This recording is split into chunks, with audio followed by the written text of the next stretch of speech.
this dream of going to Italy. It was just this captivating fantasy for me. I was totally enthralled by this idea of going to Italy. I saw myself walking down the streets of Rome, past the Colosseum, a beautiful girl going by on a Vespa, waving at me. I saw myself hanging out with all my Italian friends at the cafe, talking in fluent Italian about the stupid American tourists. I saw, at dusk, we would be at the fountain, the Trevi Fountain, that beautiful aquamarine water, talking to women. I was 24 at the time, so there were a lot of women in these fantasies. And at the time, I was working at an office supply store in downtown Denver.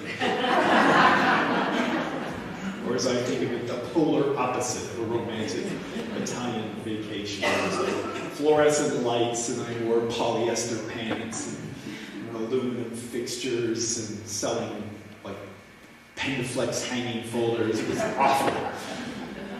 But I had this idea that if you had a dream, if you had something you really wanted to do, you wanted it badly enough, and you just threw all your energy and will at it, you could make it happen.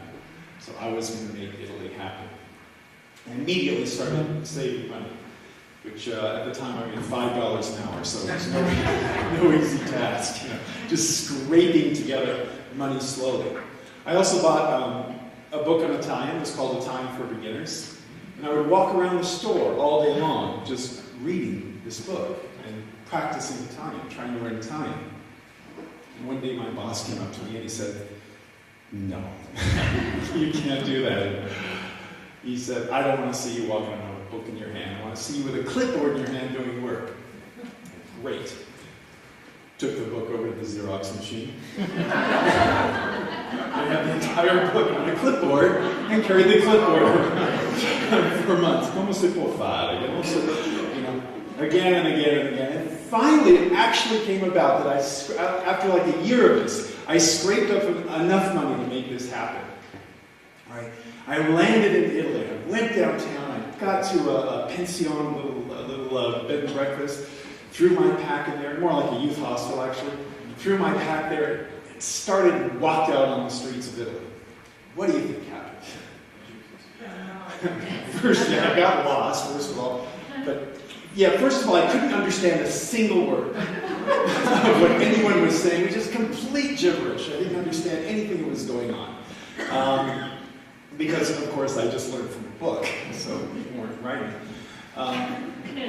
And the other thing was, I was completely terrified.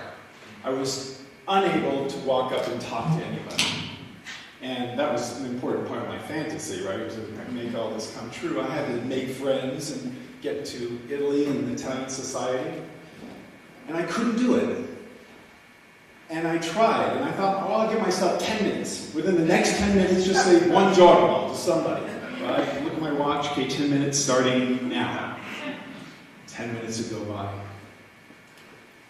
I couldn't do it. So I thought, okay, 10 minutes was too much pressure. I'm going to give myself an hour. So I looked at my watch, gave myself a whole hour. At the end of the hour, I just kept walking and walking. I thought, no, I know what to do now. I'll go and talk to people who are paid to talk to me, like people who sell food on the street.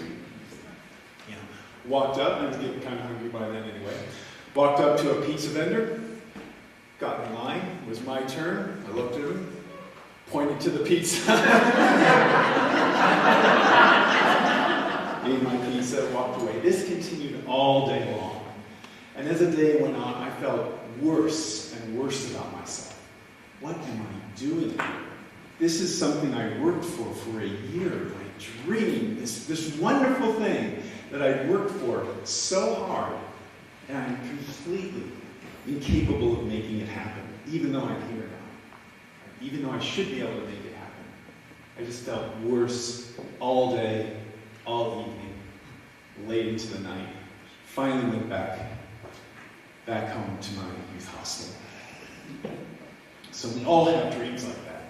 We all have these things we want to do. We have these things that are so exciting to us that it hurts to think about them. I mean, that you physically ache thinking about that trip you want to take, or that business you want to open, or you want to learn French, or you want to learn how to cook. You want to learn how to cook Italian food, or you want to run a marathon, or climb a mountain. You want to meet that special person in your life. You want to meet that special person you want to spend the rest of your time with. We all have those dreams.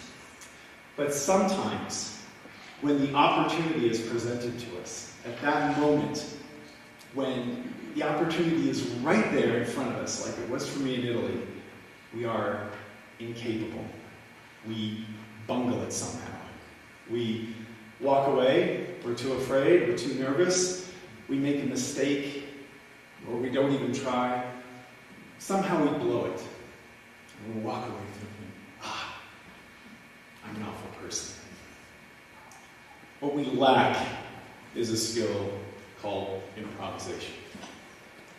Improvisation just means being effective in the moment, right now.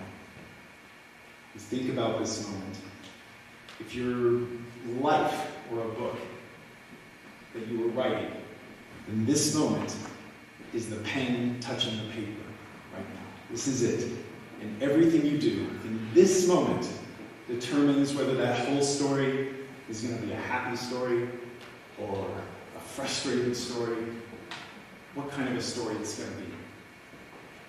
My experience in improv comes from 20 years of doing improvisational theater. Have you guys seen improvisational theater? I know you did some this morning.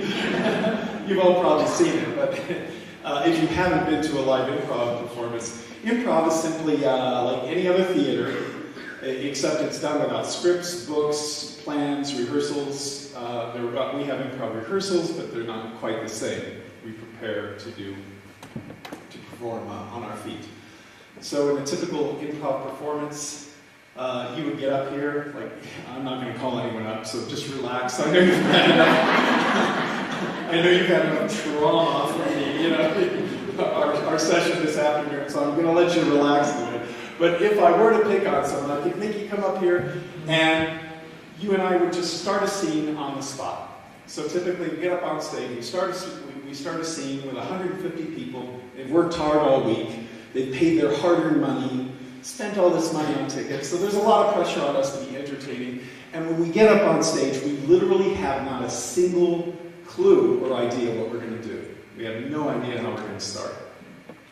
And yet, somehow we start. And we do improv. And if you've seen improv, it's very exciting, it's hilarious, it's fun, it's entertaining, it's great. And it seems almost magical when you're watching it. And when I first saw it, I thought, wow, those improv guys, they're so special, they're so talented. After becoming an improvisational actor, what I found out is they're not talented, trust me. They're not talented. They're not any more talented than anybody else in this room. They're trained. They have training. They've learned a set of skills and principles that have made them effective in the moment. So they can get up on stage without any idea what to do and be effective in that moment. And what I found after doing improv for a couple of years is I could take these skills from the stage and I could apply them very easily to my life. Because when I started doing improv, I was a very shy person, right? As you can see from my Italian story, I had a very difficult time overcoming my fears. And after I did improv, that all disappeared because of the training. I learned how to be effective in the moment. Okay. There is a very simple set of skills and principles. So my goal for this afternoon session, in the next 50 minutes, is to give you everything you need, all the tools you need to start developing these skills and using them in your own life. That is my goal. If you leave this room without any tools, without any idea of how to improve in your day-to-day, on your improvisational encounters, then I failed, and I apologize. But I'm going to try my damnedest to make sure you walk out that door with something that you didn't have when you came in. Okay?